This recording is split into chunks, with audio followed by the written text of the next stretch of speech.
Pemirsa, buntut keracunan massal MBG di sejumlah daerah membuat pemerintah segera bertindak.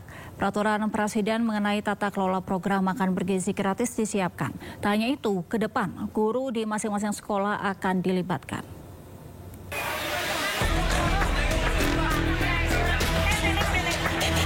Korban keracunan massal siswa di Kecamatan Kadungora, Garut bertambah menjadi 148 siswa. Korban berasal dari 4 sekolah, yakni SMP Negeri 1 Kadungora, SMP PGRI Kadungora, SDN 3 Talagasari, dan SMA An-Nisa. Korban keracunan yang masih dirawat di Puskesmas Kadungora berjumlah 59 orang. Di Puskesmas Lele sebanyak 33 orang, di RSUD Dr. Slamet Garut 3 orang, dan pasien rawat jalan berjumlah 53 orang. Sementara itu, pemerintah segera keluarkan peraturan Presiden mengenai tata kelola program makan bergizi gratis. Perpres tata kelola makan bergizi yang mudah-mudahan minggu ini sudah ditandatangani oleh Bapak Presiden, karena ini dukungan terhadap program makan bergizi sudah sangat urgen dilakukan. Tak hanya itu, BGN juga mengeluarkan surat edaran. Dalam surat edaran nomor 5 tahun 2025 ditegaskan tentang pemberian insentif bagi guru penanggung jawab makan bergizi gratis. Nantinya, guru yang bertugas mengawasi jalannya makan bergizi gratis akan mendapatkan insentif sebesar Rp100.000 per harinya. Tim Liputan iNews melaporkan. Pemirsa, guru penanggung jawab makan bergizi gratis dikabarkan mendapatkan insentif tambahan senilai Rp100.000 per hari. Kebijakan ini dikeluarkan langsung oleh Badan Gizi Nasional.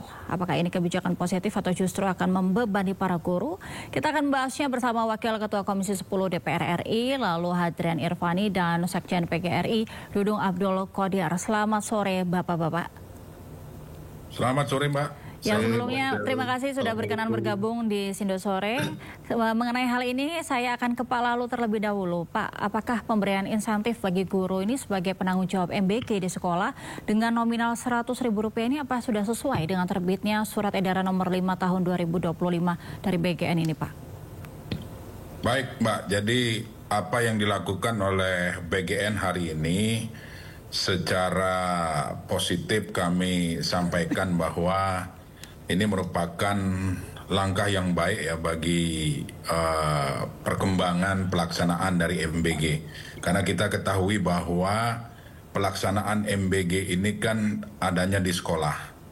Nah, di hari-hari ini pada saat MBG ini mulai juga yang kami dapati di lapangan bahwa memang tidak ada petugas dari BGN yang standby di sekolah-sekolah. Jadi makanan yang diantar ke sekolah atau didistribusikan ke sekolah itu diantar oleh dapur. Kemudian setelah itu petugas dari dapur hanya memberikan atau menaruh makanan itu di sekolah. Selanjutnya mendistribusikan adalah para guru-guru yang ada di sekolah.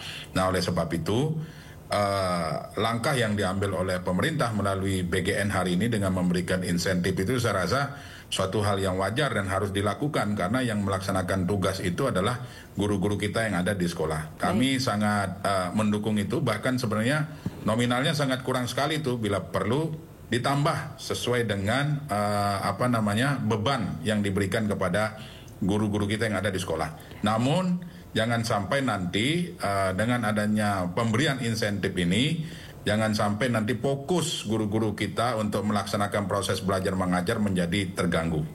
Seperti itu, Mbak. Baik, Pak Lalu tadi menyampaikan bahwa DPR mendukung bahkan kurang, tapi dari segi gurunya itu sendiri.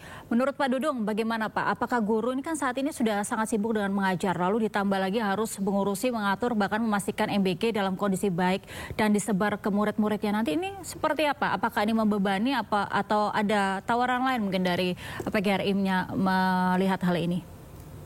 Ya, terima kasih Bang Angel dan terima kasih Bang Lalu, bahwa ini adalah kebijakan Presiden Prabowo yang saya pikir baru diluncurkan, baru digulirkan. Pastinya ada hal-hal yang memang harus kita perbaiki, harus kita evaluasi. Saya sepakat dengan Bang Lalu bahwa tugas guru adalah dioptimalkan bagaimana tugas dan fungsi sebagai seorang guru, yakni bagaimana guru meningkatkan kualitas kapasitas peserta didik baik akademik maupun non-akademik, karakter dan membangun peradaban bangsa. Tetapi hari ini kita sebagai seorang pendidik mendapatkan sebuah tugas dan saya pikir suci karena ini adalah merupakan program dari Presiden Prabowo untuk bagaimana mensukseskan program makan bergizi gratis, bergizi yang disampaikan pada para siswa. Tapi tentunya begini, fokus sebagai tugas gurunya tidak boleh terganggu, tetapi ini menjadi bagian penting bagaimana tata kelola ini disiapkan dengan sedemikian rupa, Mas Aldo, sehingga tidak terganggu tugas dan fungsinya dan MBG menjadi sukses untuk Indonesia ke depan membangun generasi emas di tahun 2045. Solusinya adalah tepat sekali Badan Gizi Nasional memberikan insentif kepada guru yang membantu melancarkan. Karena memang sejatinya ketika makanan itu datang ke sekolah, mereka hanya menurunkan, bahkan yang membantu menurunkan juga adalah para guru, sehingga ada pekerjaan baru dari para guru, bagaimana menyiapkan makanan para siswa. Nah, ini yang menjadi hal penting buat kita. Bagi guru bukan persoalan 100, 200, 300 ribu. Tetapi ayo mulai bekerja sama, berkoordinasi, Badan Gizi Nasional, Kementerian Kesehatan, Kementerian Pendidikan, pemerintah daerah, diedukasi guru, diedukasi anak, sehingga tata kelola makanan gizi di sekolah ini bisa sukses sesuai dengan harapan membangun kualitas SDM anak-anak kita di masa yang akan datang. Jadi PGRI menyambut, berterima kasih kepada pemerintah yang sudah menyiapkan insentif, tapi bagi PGRI tugas utama yang suci bagi para guru jangan sampai terganggu dan terlupakan. Itu masalah. Baik, jadi tugas untuk mengajar atau memberikan ilmu ini tetap harus dijalankan dan tidak tidak terlalu dipentingkan begitu mengenai nominal. Lantas, apakah dengan adanya nominal Rp100.000 ini, DPR sudah dikonsultasikan juga dari BGN mengenai indeks biaya hidup tiap daerah? Karena kebutuhan di kota besar dan daerah ini kan tentunya berbeda, Pak Lalu. Ya, jadi ini kan baru keputusan awal, Mbak. Jadi komunikasi dengan DPR, khususnya mitra BGN adalah Komisi 9. Di rapat terakhir yang kami ikuti kemarin melalui media maupun dari informasi yang diberikan oleh pimpinan Komisi 9, bahwa memang ada skema-skema ke depan. Tetapi di awal ini adalah memang BGN mematok 100.000 per hari melalui surat edaran yang nomor 5 tahun 2025. Tetapi yang ingin saya sampaikan juga bahwa sebenarnya tidak cukup untuk insentif guru. Yang perlu dipikirkan juga adalah bagaimana kebersihan sekolah, bagaimana sarana dan prasarana sekolah juga harus dipikirkan oleh BGN. Karena jujur saja kalau hari ini Kementerian Pendidikan Dasar dan Menengah melalui program revitalisasi juga sedang berupaya menyiapkan UKS, menyiapkan toilet-toilet atau sarana-sarana kebersihan lain. Nah, faktor keracunan yang hari ini marak terjadi tidak menutup kemungkinan dari internal sekolah tersebut. Contoh misalnya anak-anak kita hari ini ketika di suatu sekolah tidak ada wastafel misalnya. Nah, sementara mereka untuk santap MBG ini kan menggunakan tangan kadang-kadang, tidak menggunakan sendok. Nah, tanpa cuci tangan dengan sabun dan sebagainya karena keterbatasan sarana dan prasarana di sekolah, maka tidak menutup kemungkinan itu menjadi salah satu faktor. Nah, sehingga kami di Komisi 10 di rapat terakhir dengan Kementerian Pendidikan Dasar dan Menengah meminta kepada Mendikdasmen untuk mengkomunikasikan ini, bahwa MBG dilaksanakan itu sangat bagus sekali. Juga harus diperhatikan oleh BGN bahwa sarana dan prasarana sekolah sebagai penunjang pelaksanaan dan kesuksesan MBG itu juga harus mendapat perhatian. Misalnya di sekolah-sekolah hari ini disiapkan wastafel agar siswa-siswi kita sebelum santap MBG mencuci tangan dengan sabun. Nah, edukasi ini juga perlu dilakukan. Nah, sebagaimana kita ketahui juga bahwa sekolah-sekolah kita hari ini tidak semua sekolah yang memiliki sarana dan prasarana kebersihan yang memadai.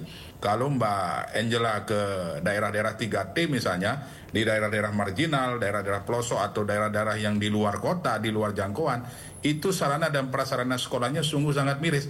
Bahkan sekolah-sekolah di sana banyak yang tidak memiliki toilet. Sehingga untuk buang air kecil, apalagi buang air besar, siswa-siswi kita ini lari ke rumah-rumah penduduk yang terdekat di sana gitu. Nah ini juga harus menjadi perhatian.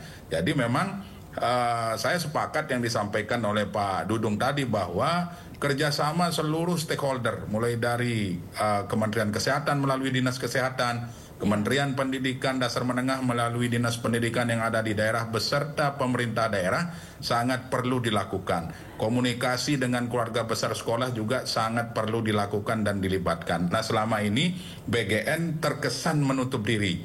Nah oleh sebab itu ini kejadian ini kita ambil hikmahnya, bahwa tidak bisa program sebesar ini dilaksanakan oleh BGN sendiri. Harus semua kita terlibat untuk mensukseskan program ini. Katakanlah anggarannya ada di BGN, silahkan. Program ini ada di BGN, silahkan.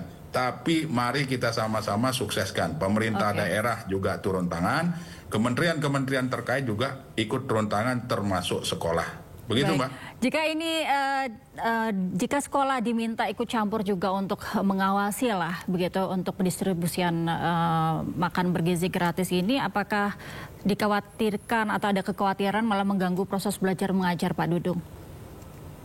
Ya mengganggu pastinya iya, tetapi ini juga sebagai sebuah proses edukasi. Pembiasaan bagaimana anak-anak kita melakukan makan yang bergizi, kemudian dia tadi disampaikan oleh Bang Lalu bahwa ada tahapan-tahapan yang harus dilalui oleh siswa saat akan makan. Ada cuci tangan menggunakan sabun, bagaimana mencuci tangan menggunakan sabun, tertib, antri, ini edukasi. Pendidikan tidak persoalan bagaimana dia di dalam kelas saja mendengarkan pengetahuan, tapi fungsi dari pendidikan adalah bagaimana membangun sebuah kompetensi akademik maupun non-akademik dan karakter. Tetapi itu harus disiapkan tata kelolanya dengan sedemikian rupa.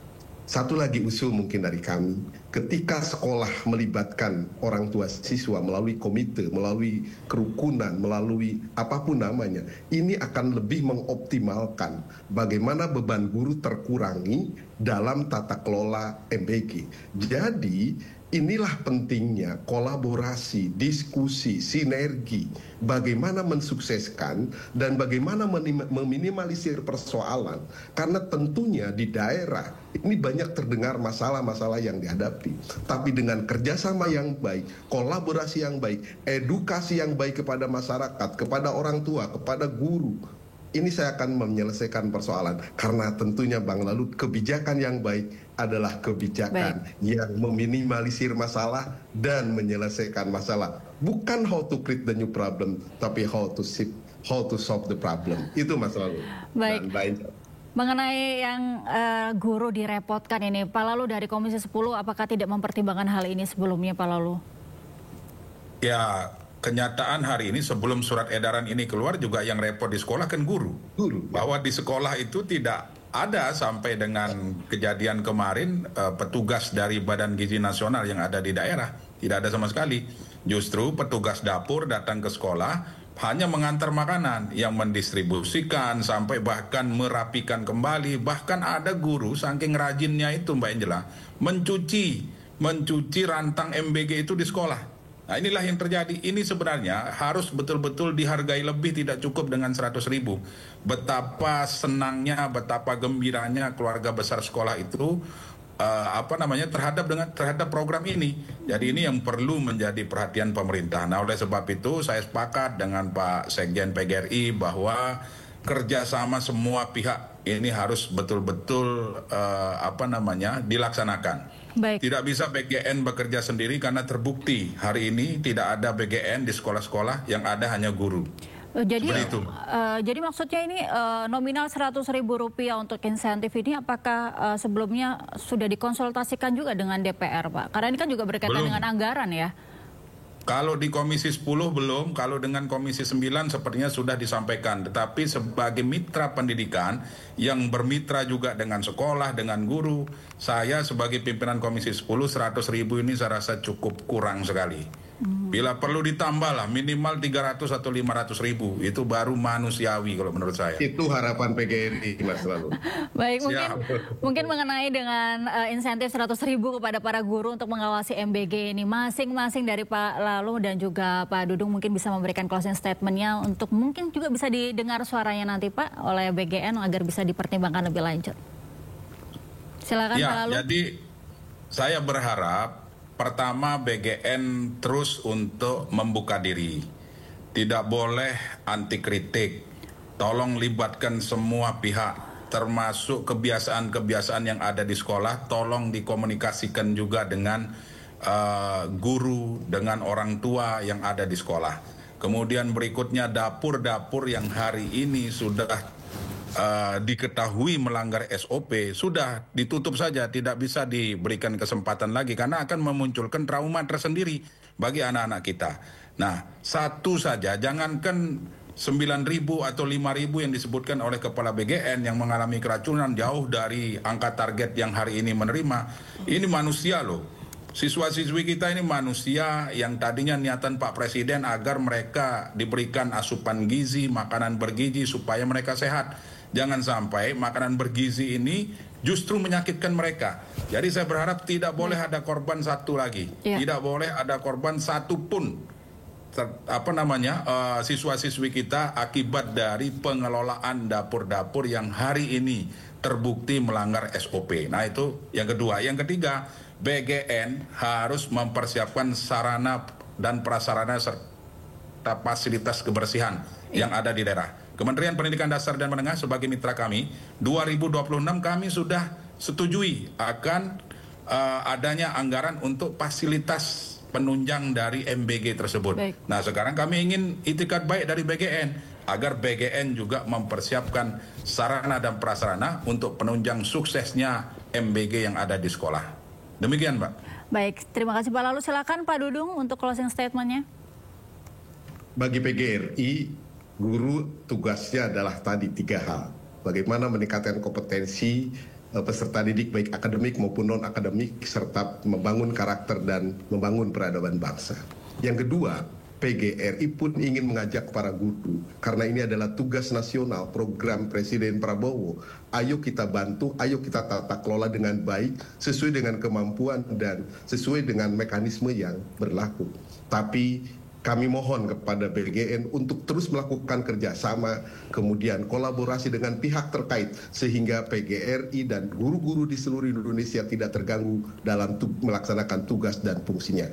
Terima kasih, BGN sudah memberikan insentif, tapi mudah-mudahan ada peningkatan yang lebih, tapi yang paling penting, jadikan profesi guru menjadi profesi nomor 1 di Indonesia, sehingga pola-pola yang lain akan bisa lebih bermartabat, guru lebih profesional, guru lebih sejahtera, dan guru lebih terlindungi di negara yang kita cintai ini. Baik. Makan soto babat di Kota Baru, rasanya enak, terasa seperti dulu. Siapa saja yang memuliakan guru, hidupnya sehat, sukses, berkah selalu. Begitu Bang Lalu.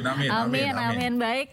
Terima kasih banyak Pak Lalu, Wakil Ketua Komisi 10 DPR RI, dan Pak Dudung, Sekjen PBB PGRI. Semoga tentunya kita berharap BGN mau berkomunikasi dengan seluruh pihak yang terkaitnya supaya program ini dapat berjalan dengan lancar. Terima kasih Bapak-Bapak. Selamat sore, salam sehat selalu.